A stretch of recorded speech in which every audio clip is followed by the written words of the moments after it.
This is the Hidden Killers podcast with Tony Bruschi. Featuring author, psychologist, and daily contributor, Siobhan Scott. The case against Richard Allen, the man accused of being the Delphi murderer, well, yes, it just gets stranger and stranger.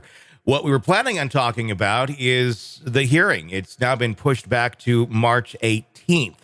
The arguments, Gull expected to hear two issues during the hearing next month. A filing made by Carroll County prosecutor Nick McClelland to amend charges against Delphi murder suspect Richard Allen on the January 29th filing by McClelland seeking to hold Allen's attorney in contempt of court. Allen, of course, already facing those 2 counts of murder. However, McClelland is seeking to add 2 additional counts of murder and 2 counts of kidnapping against Allen, with no additional evidence, by the way, and that's what they'll be hearing there. McClelland arguing that Allen's attorneys Bradley, Rozzi,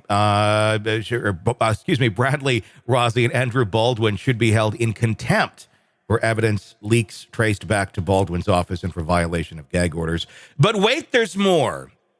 Just coming out in the last few days, we have learned that critical evidence that was on the side of the prosecution was destroyed.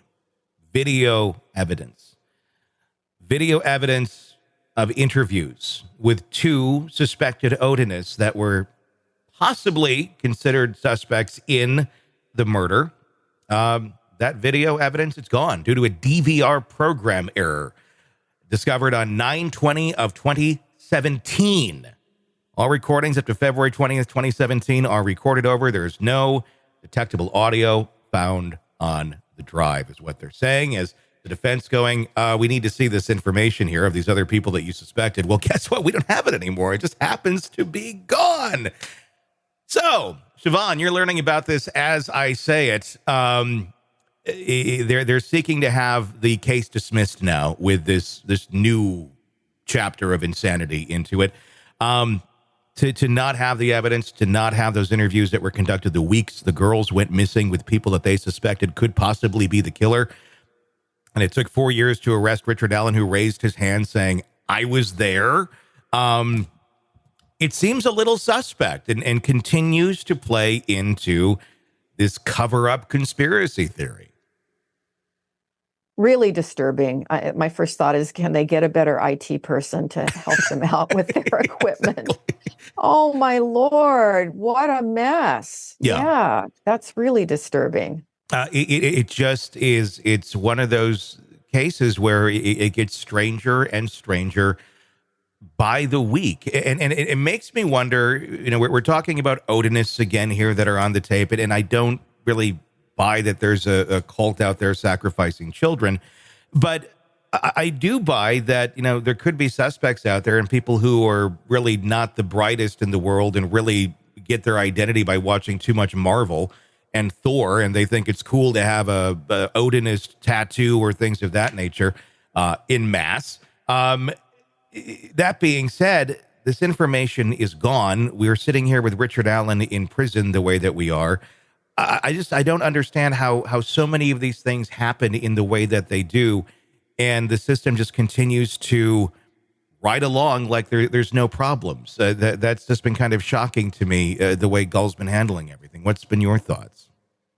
Yeah, it's just one of those ones where you can tick off the boxes going, there's an uh-oh, there's an uh-oh, there's an uh-oh. Mm-hmm. And it's, I still can't say I am convinced he didn't do it. I don't know. Yeah. We don't see all the evidence, but it's just one disturbing thing after another. And we want everyone to have a fair trial. People obviously don't like being wrong. People don't like being in a situation where maybe they did something on accident. They're going to cover it up. And that's what I'm wondering here. Is this a case from your perspective where you're looking at it where maybe something was messed up here? Maybe this is it. Maybe because this DVR malfunctioned or somebody recorded over it with old episodes of Growing Pains, that suddenly, oh my gosh, we got him, but we got to make sure it's him, because the other ones that we thought we don't have that evidence anymore. So there seemed to be some reason to double, triple, quadruple down on Richard Allen and stay there and not move there. Is it because they really think it's him, or is it this just like one person had to cover up for one thing, another person's going to cover up for that, and it just turned into this kind of group cornucopia of everybody covering up for everybody, which I guess when you get that intertwined, you kind of have a conspiracy and everybody has a reason to cover up. Yeah. Yeah. And it could be both. It could be both. It could be that he did it, that they're convinced he did it, but they have still screwed up over and over and over and are doubling down. And, it's just one of these bizarre cases that we would like to see it clean, clear, everything by the book, and it's never been that way. I mean, is that something that we see in obviously there's a groupthink type thing that goes on, and when we're talking about this kind of small community, these government entities, is that something that we see often where it's, we're just going to operate in our own weird ecosystem way, the way that we work? Some of us are shadier than others, but we're all going to kind of cover and just kind of move forward no matter what. I mean, is this kind of like a protect the blue type thing going on, or protect the Delphi, because we're talking about more than just the police in this sort of situation? Yeah, I fear that it happens more than it should. And I don't know that we have any way to know that, other than when, we've talked about the Innocence Project recently, when the Innocence Project has gotten involved in so many of these cases, where it turns out that the person has spent 20 or 30 years incarcerated, and they actually, now it can be proven with DNA or otherwise that they were not the perpetrator. I think you do find those kinds of things where this person was chosen by law enforcement, and then it was just this double down, and the system was designed to just go along with it. Yeah, there almost needs to be some reconfiguration here. I don't know if it's a system that needs reconfiguring, or we need to make sure we're putting the right ingredients into the system so it works correctly. Ingredients being the people that are operating within it. Yeah, ethics matter. Ethics matter.